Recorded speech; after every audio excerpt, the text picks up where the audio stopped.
నీకు తెలియదు నీలవేణి, అందరూ నిన్ను తల ఎత్తి చూసే స్థాయి ఒకటి ఉంటుంది, అందరూ నిన్ను చూసి గర్వపడే స్థానం ఒకటి ఉంటుంది. అది ఇప్పుడు నీకు చెప్పినా అర్థం కాదు. కానీ ఏదో ఒకరోజు నేను కూర్చోబెట్టిన స్థానంలో నువ్వు కూర్చుంటావు. అప్పుడు నిన్ను చూసి గర్వపడే వాళ్ళు కొందరుంటారు, అలాగే నిన్ను చూసి కుళ్ళుకుని చచ్చేవాళ్ళు కొంతమంది ఉంటారు. అలాంటి వాళ్ళకి నువ్వు సరైన సమాధానం చెప్పినట్టవుతుంది. ఏమో తారక్ సార్, ఆ విధి రాత ఎలా ఉంటే అలా జరుగుతుంది. మా ఊళ్ళమ్మ తల్లి ఏ దారి చూపిస్తే నా ప్రయాణం అటు సాగుతుంది. అవును, అడగడం మర్చిపోయాను. జ్యోతి మళ్ళీ నీకు ఫోన్ చేసిందా? లేదు తారక్ సార్. సరే, నేను ఒకసారి అశోక్కి కాల్ చేస్తాను.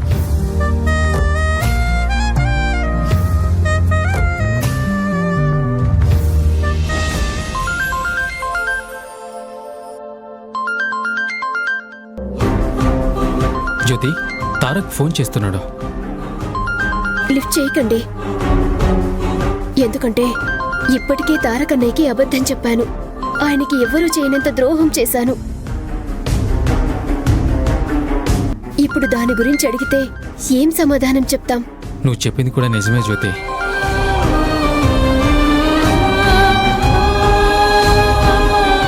అశోక్ ఫోన్ లిఫ్ట్ చేయడం లేదు నీలవేణి. ఒకవేళ మన విషయంలో తప్పు చేశామని ఫీల్ అవుతున్నాడేమో. అదే అయ్యుంటుంది తారక్ సార్. జ్యోతి అక్క కూడా ఏ మొహం పెట్టుకుని మళ్ళీ తారక్ అన్నయ్యకి ఎదురు పడగలని చాలా బాధపడింది. సరే, నువ్వు ఒక్కసారి జ్యోతికి కాల్ చెయ్యి.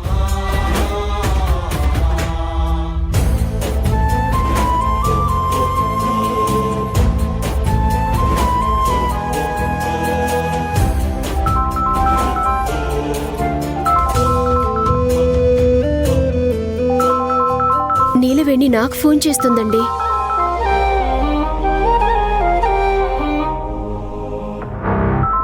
లిఫ్ట్ చేయకపోతే బాగోదేమోనండి. కరెక్టే జ్యోతి, ఇన్నిసార్లు కాల్ చేస్తున్నారంటే లిఫ్ట్ చేయకపోతే ఫీల్ అవుతారు. లిఫ్ట్ చేయి. చెప్పు నీలవేణి. హలో అక్క.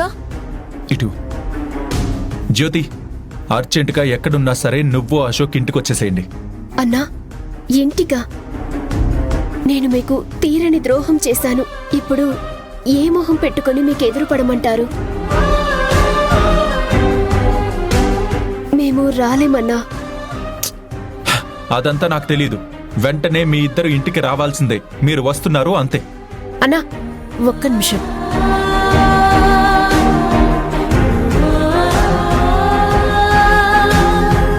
తారకనే అర్జెంటుగా ఇంటికి రమ్మంటున్నారండి. ఇలా మనలో మనమే గిల్టీగా ఫీల్ అయ్యే కన్నా నేరుగా వెళ్ళి ఒకసారి తారక్కి సారీ చెప్తే మంచిదని నాకు కూడా అనిపిస్తోంది. వెళ్దాం పద. సరే.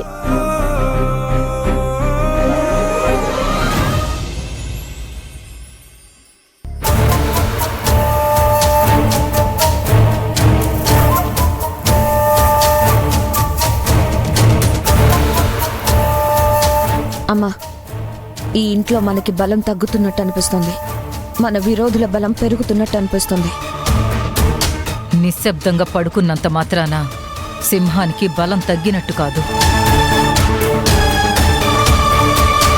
సమయం వచ్చిందంటే సింహం వేటకి ఏదైనా బలవ్వాల్సిందే.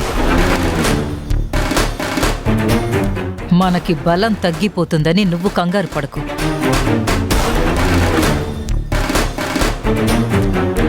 అమ్మగారు, కాఫీ.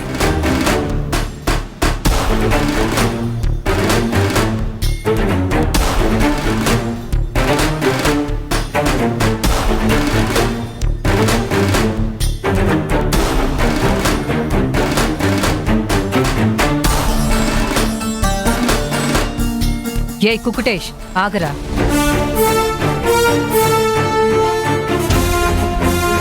ఏంటమ్మగారు?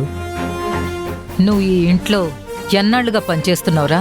10-12 ఏళ్ల నుంచి పనిచేస్తున్నాను అమ్మగారు. అన్నేళ్లుగా పనిచేస్తున్నప్పుడు ఈ ఇంటికి నువ్వు ఎంత నమ్మకంగా ఉండాలి?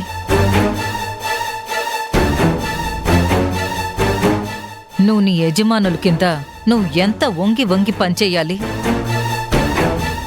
కానీ నువ్వు నిజంగా అంత నమ్మకంగా ఉంటున్నావా? అదేంటమ్మా అంత మాట అన్నారు? మీలో ఎవరు ఏ పని చెప్పినా చేస్తాను. ఎప్పుడూ ఎదురు చెప్పను. ఎలాంటి కష్టమైనా ఓర్చుకుంటాను. ఒక మంచి పని వాడికి ఇంతకన్నా గొప్ప గుణాలు ఏముండాలమ్మా?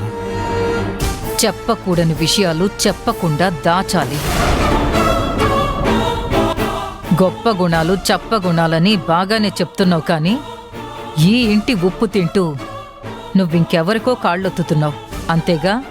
ఏమోనమ్మా, మీరు చెప్పేది నాకేం అర్థం కావడం లేదు. నీ ఫోను నీలవేణి ఫోన్ తీసుకుని దాచిపెట్టానని తారక్కి చెప్పిందెవరు?